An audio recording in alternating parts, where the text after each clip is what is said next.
नमस्कार। आज हम एक ऐसे विचारक की दुनिया में उतर रहे हैं जिनके विचारों ने सचमुच हजारों साल तक आप कह सकती हैं पश्चिमी सोच की दिशा तय की। अरस्तू। जी हाँ, अरस्तू।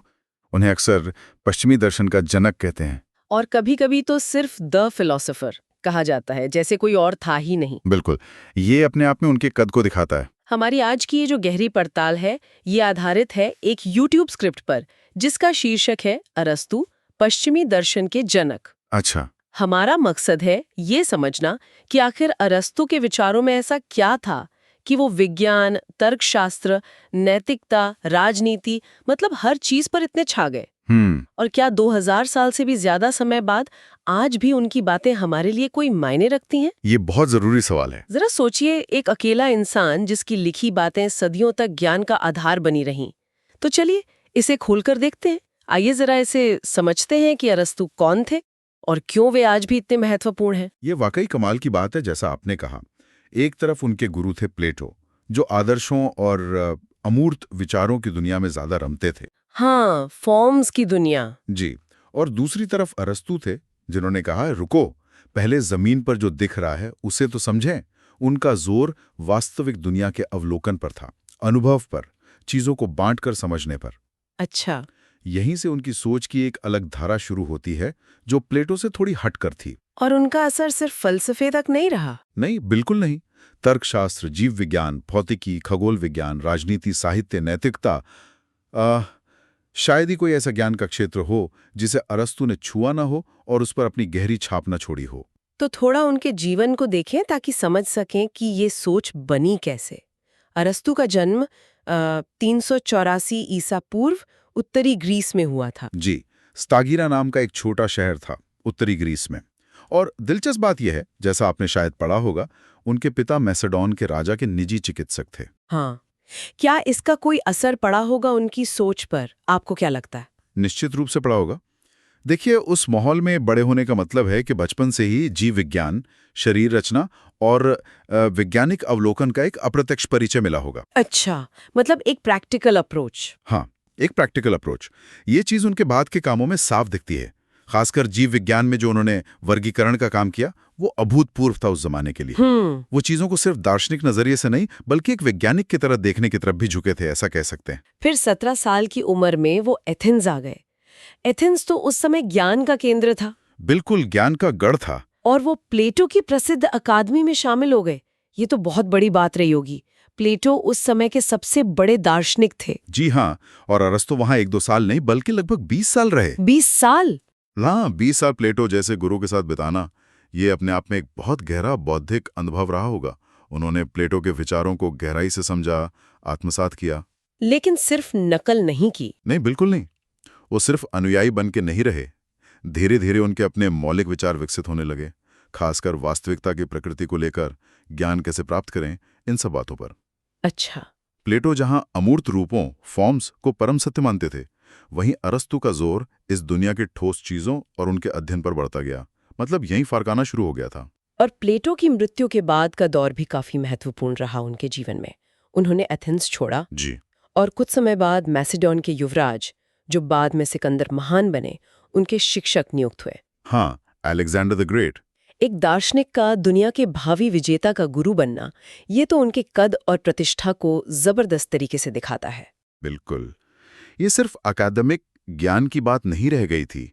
सिकंदर को पढ़ाने का अनुभव शायद उन्हें सत्ता, राजनीति और दुनिया की जो व्यवहारिक चीजें हैं, उनके और करीब लाया होगा। हो सकता है उनके राजनीतिक दर्शन पर भी इसका असर पड़ा हो। जरूर पड़ा होगा। उनका राजनीतिक दर्शन सिर्फ आदर्श राज्य की कल्पना तक सीमित नहीं रहा, बल्कि उन्होंने मौजूदा शासन प्रणालियों का विश्लेषण भी किया। ये शायद उसी अनुभव का नतीजा हो। और फिर वो एथेंस वापस आए और अपना स्कूल खोला। जी। बाद में उन्होंने एथेंस लौटकर अपना खुद का स्कूल लाइसियम स्थापित किया। अच्छा, लाइसियम। मैंने सुना है कि प्लेटो की एकेडमी के विपरीत यहाँ टहलते हुए पढ़ाने का रिवाज था। कुछ ऐसा? हाँ हाँ, बिल्कुल। इसीलिए लाइसियम के अनुयायियों को पेरिपेटेटिक्स, यानी टहलने वाले, भी कहा जाता था। दिलचस्प है। लेकिन लाइसियम सिर्फ टहलने और पढ़ाने की जगह नहीं थी। वो उस समय का एक, कह सकते हैं, अग्रणी रिसर्च सेंटर जैसा था। ओके। अरस्तु और उनके छात्र मिलकर विभिन्न विषयों पर शोध करते थे, तथ्यों को इकट्ठा करते थे, उनका वर्गीकरण करते थे, मतलब एक पूरा सिस्टम था। हाँ। कहा जाता है कि अरस्तू ने सैकड़ों पुस्तकें लिखी। दुर्भाग्य से उनमें से बहुत कम ही आज हमारे पास हैं, जो उस समय के ज्ञान को एक तरह से विश्वकोश थीं। बाप रे, सैकड़ों! जी। ये ज्ञान को व्यवस्थित करने और उसे आगे बढ़ाने की उनकी जो प्रतिबद्धता थी, उसको दिखाता है। चलिए अब उनके मूल विचारों पर आते हैं। ये तो उनके जीवन की रूपरेखा थी। सबसे पहले तर्कशास्त्र, लॉजिक की बात करते हैं। उन्हें तर्कशास्त्र का जनक कहा जाता है। ये तो बहुत बड़ा दावा लगता है। ऐसा क्या किया उन्होंने इस क्षेत्र में? ये दावा बिल्कुल सही है। और यहाँ दिलचस्प बात यह है कि अरस्तू से पहले भी लोग तर्क करते थे, बहस करते थे, ये तो जाहिर है। हाँ, वो तो हमेशा से होता आया है। लेकिन अरस्तू ने पहली बार तर्क करने के नियमों को व्यवस्थित किया, उसे एक औपचारिक ढांचा दिया। उन्होंने सिलोजिज्म का सिद्धांत विकसित किया। सिलोगिज्म, ये शब्द सुना तो बहुत है, पर असल में है क्या चीज, और ये इतना क्रांतिकारी क्यों माना जाता है? देखिए, सिलोगिज्म एक तरह का निगमनात्मक तर्क, डिडक्टिव रीजनिंग है। मतलब जहां आप दो ज्ञात आधार वाक्यों से एक अनिवार्य निष्कर्ष कंक्लूजन पर पहुंचते हैं। कोई उदाहरण देंगे? हाँ, सबसे क्लासिक उदाहरण है। पहला आधार वाक्य, सभी मनुष्य नश्वर हैं। ठीक है। दूसरा आधार वाक्य, सुकरात एक मनुष्य है। ओके। तो निष्कर्ष क्या निकला? इसलिए सुकरात नश्वर है। हाँ, ये तो लॉजिकल है। क्रांतिकारी ये इसलिए था क्योंकि इसने विचारों की सिर्फ सत्यता पर नहीं, बल्कि उनकी वैधता, वैलिडिटी पर ध्यान केंद्रित किया। मतलब ये कि क्या आपका निष्कर्ष तार्किक रूप से आपके आधार वाक्यों से निकल रहा है या नहीं। अच्छा, मतलब तर्क का स्ट्रक्चर सही होना चाहिए। बिल्कुल।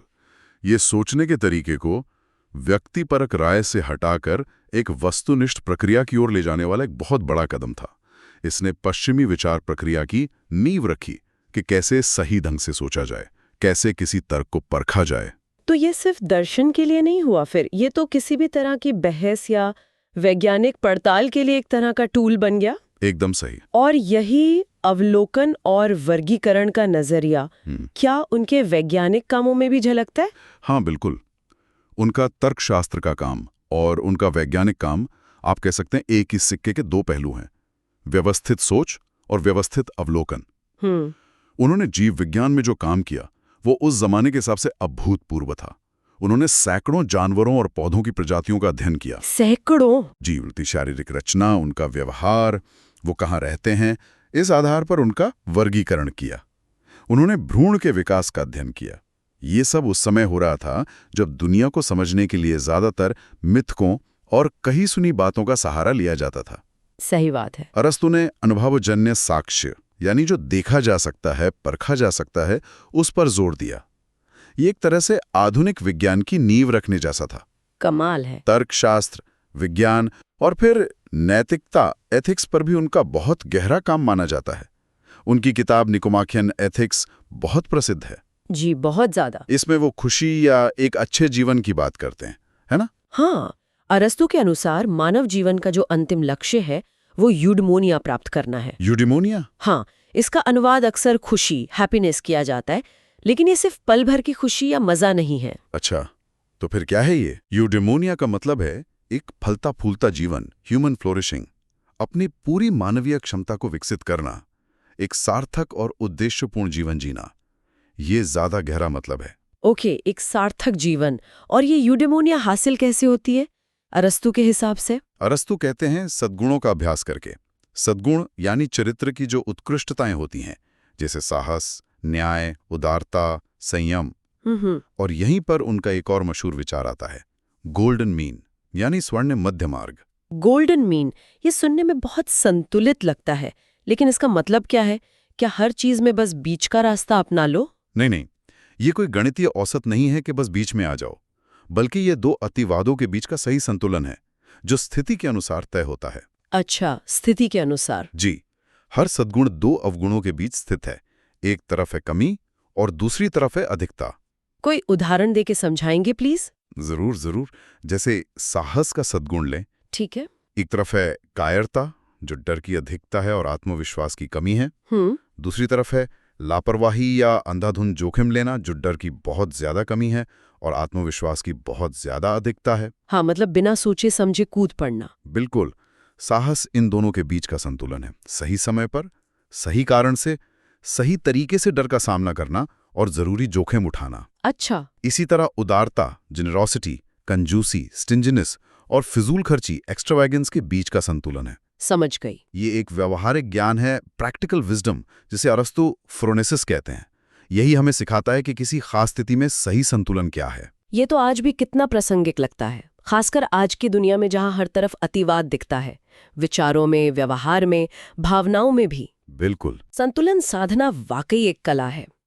अच्छा, नैतिकता के बाद राजनीति पर आते हैं। अरस्तु ने कहा था कि मनुष्य स्वभाव से राजनैतिक प्राणी है, पॉलिटिकल एनिमल है। इसका क्या मतलब था? क्या हम सब पॉलिटिशियंस हैं? नहीं, इसका मतलब ये नहीं कि इंसान सिर्फ राजनीति करता है या पॉलिटिशियन है, बल्कि ये कि मनुष्य का स्वभाव ही ऐसा है कि वो अकेला नहीं रह सकता। वो समुदाय में, समाज में ही पूरी तरह विकसित हो सकता है। अच्छा, मतलब सामाजिक प्राणी? हाँ, सामाजिक से भी ज्यादा। पोलिस यानी उस समय का जो यूनानी शहर राज्य था, वो उनके लिए सिर्फ रहने की जगह नहीं थी, बल्कि वो जगह थी जहां नागरिक मिलकर एक अच्छा जीवन बनाने का प्रयास करते थे।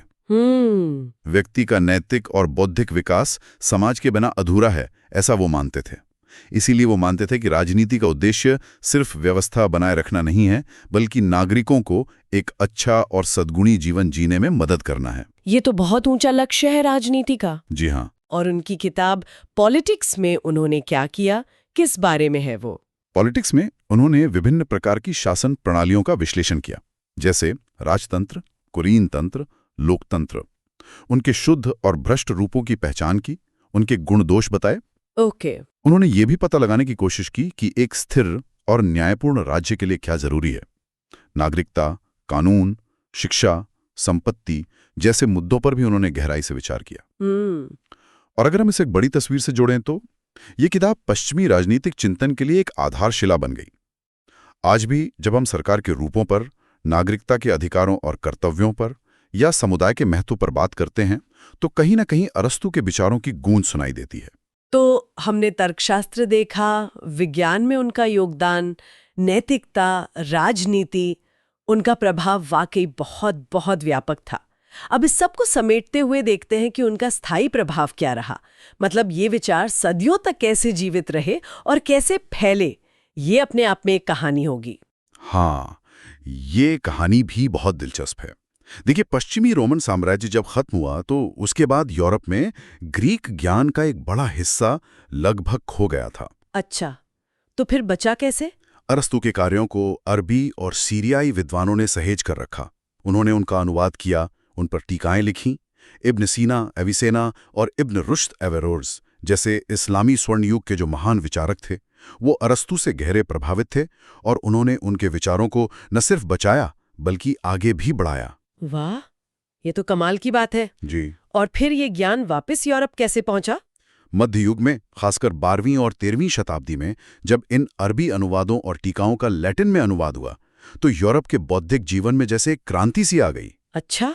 अरस्तु के विचार, विशेषकर उनके तर्कशास्त्र और तत्वमीमांसा, मेटाफिजिक्स, नए उभरते विश्वविद्यालयों जैसे पेरिस और ऑक्सफोर्ड के पाठ्यक्रम का आधार बन गए। मतलब यूनिवर्सिटी सिलेबस का हिस्सा बन गए। बिल्कुल, आधार बन गए। थॉमस एक्विनास जैसे प्रभावशाली ईसाई धर्मशास्त्री ने तो अरस्तु के दर्शन को ईसाई धर्मशास्त्र के साथ जोड़ने का बहुत महत्वपूर्ण काम किया।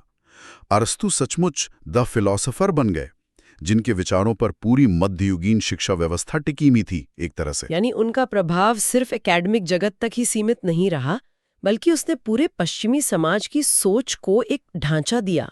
तो इस सब का आज के लिए क्या मतलब है? क्या उनकी प्रासंगिकता सिर्फ ऐतिहासिक है या आज भी कुछ है? नहीं, बिल्कुल नहीं।